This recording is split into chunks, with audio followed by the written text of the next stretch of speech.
सेवा ही मेरी पहचान, शंकर सोनेजा। सेवा ही जिनकी पहचान, वो हैं शंकर सोनेजा। फ्री मालेगांव का काढ़ा, फ्री जोड़ों के दर्द का तेल, फ्री नसों के दर्द से छुटकारा पाने की पीने की दवा। सेवा का लाभ उठाइए, सदैव आपकी सेवा के लिए हाजिर रहते हैं शंकर सोनेजा।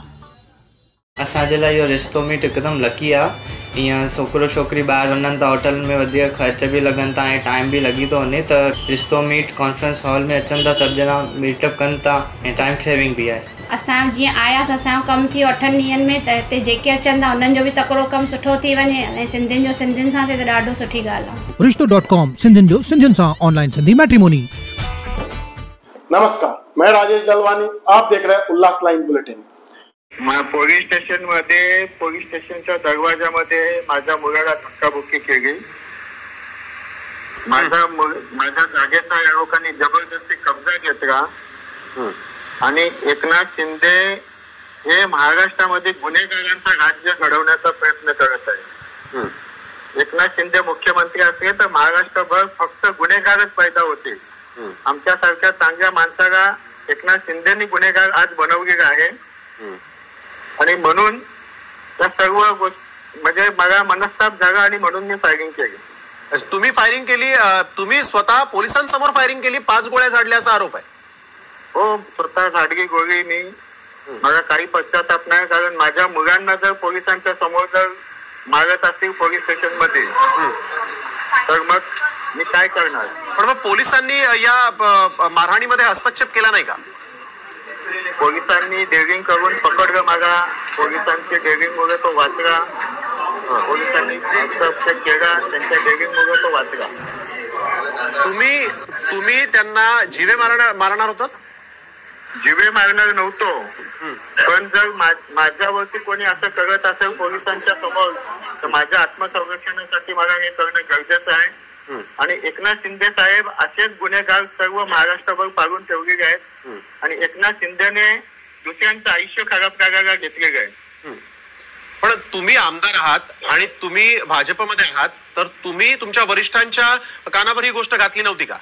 मी वरिष्ठांना बऱ्याच वेळा सांगितलं होतं का हे लोक माझं वारंवार इन्सल्ट करतात। या लोकांनी माझे जिथे माझा निधी वापरला जातो त्या ठिकाणी श्रीकांत शिंदे खासदार स्वतःचे बोर्ड लावतो जबरदस्तीने। मी प्रत्येक वेगवेगळी सांगितलं होतं, ज्या ज्या ठिकाणी मी निधी आणला राज्य शासनाचा त्या त्या ठिकाणी श्रीकांत शिंदेनी बोर्ड आपले स्वतःचे गावले। माझ्यावरती भ्रष्टाचाराचे आरोप केले। एकनाथ शिंदेनी त्या भ्रष्टाचारामध्ये किती पैसे काढले त्यांनी शिंदे साहेबांनी सांगावे। नेमका या ठिकाणी वाद काय झाला होता, हे तुम्ही दोघे समोरासमोर का आला होता? मी जागा घेतली होती 10 वर्षापूर्वी।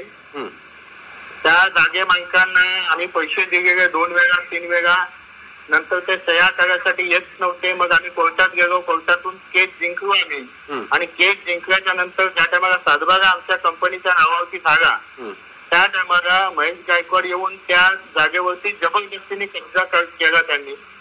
मी परवा दिवशी सुद्धा त्यांना विनंती केली होती की हे जबरदस्तीमध्ये कब्जा घेऊ नका, तुम्ही कोर्टात जा, कोर्टातून ऑर्डर आणा। कोर्टातून ऑर्डर आणली तर लगेच आम्ही ही जागा तुम्हाला देऊन टाकू, पण तुम्ही कोर्टात जा, दादागिरी करू नका। पण त्यांनी काल परवा दिवशी सुद्धा दादागिरी केली आणि आज सुद्धा दादागिरीने पुन्हा कंपाऊंड सोडून आले ते लोक आणि पोलीस स्टेशनच्या समोर जवळजवळ 400-500 लोक घेऊन आला होता तो तिथे।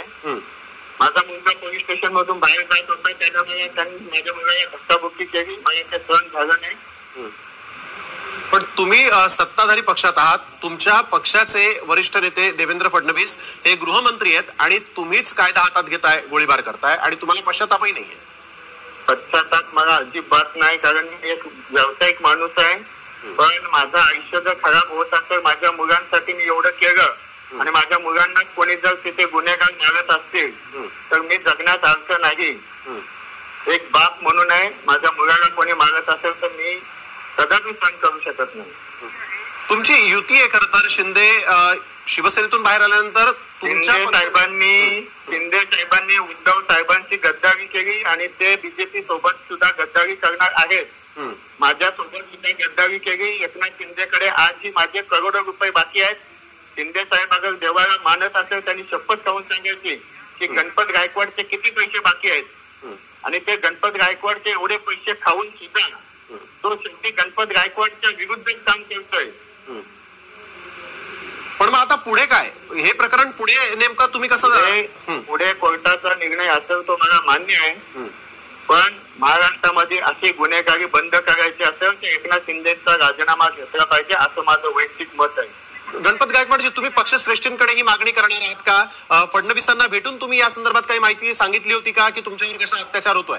पक्षश्रेष्ठी आता जे निर्णय घ्यायचा ते घेतील, पण माझा निर्णय असा आहे की एकनाथ शिंदेनी महाराष्ट्रामध्ये गुन्हेगारी घडवून महाराष्ट्राची वाट रवाना घेतलेली आहे. महाराष्ट्रामध्ये जर चांगलं ठेवायचं असेल तर एकनाथ शिंदेचा राजीनामा घेतला पाहिजे. हीच माझी विनंती आहे देवेंद्र भाऊंना पण आणि मोदी साहेबांना पण. गणपत गायकवाडजी, फडणवीसांना तुम्ही भेटला होतात का किंवा तुमचे वरिष्ठ कोणत्या नेत्यांशी तुम्ही या संदर्भात बातचीत केली होती? मी आमच्या पक्षाच्या मिटिंग मध्ये वेगवेगळी सांगितलं होतं का माझा जिथे जिथे फंड लावला जातो, अहो साधं मी लायब्ररी बनवली होती वालगुनीमध्ये, त्या लायब्ररीचं उद्घाटन सुद्धा झालं नाही आणि त्या ठिकाणी पेंटिंग करून श्रीकांत शिंदेने आपलं स्वतःचं बोर्ड लावलेलं आहे. म्हणजे किती खालच्या जगाला जाऊन ते लोक काम करतात, बीजेपीला संपवण्याचं काम ते लोक करत आहेत. गणपत गायकवाडजी, 2024चं वर्ष आहे, निवडणुकांना सामोरं जाण्याचं वर्ष आहे आणि तुम्ही निवडणुकीला सामोरं जाताना, लोकांना सामोरं जाताना अशा पद्धतीनं वाद होतात, अशा पद्धतीनं गोळीबार होणार, तर कशा पद्धतीने तुम्ही लोकांना सामोरे जाणार आहात? माझ्या जनतेला माहिती आहे मी गुन्हेगार नाही, मी आत्मसंरक्षणासाठी मी फायरिंग केलेली आहे, हे माझ्या जनतेला माहिती आहे आणि जनता मला चांगल्या प्रकारे ओळखते. त्याच्यामुळे जनता माझ्यावरती विश्वास आहे आणि पुढेही राहील. उल्लास लाइन बुलेटिन को सब्सक्राइब करें, बेल आइकॉन दबाएं और देखिए उल्लास लाइन बुलेटिन की न्यूज़ सबसे पहले आपके मोबाइल पर.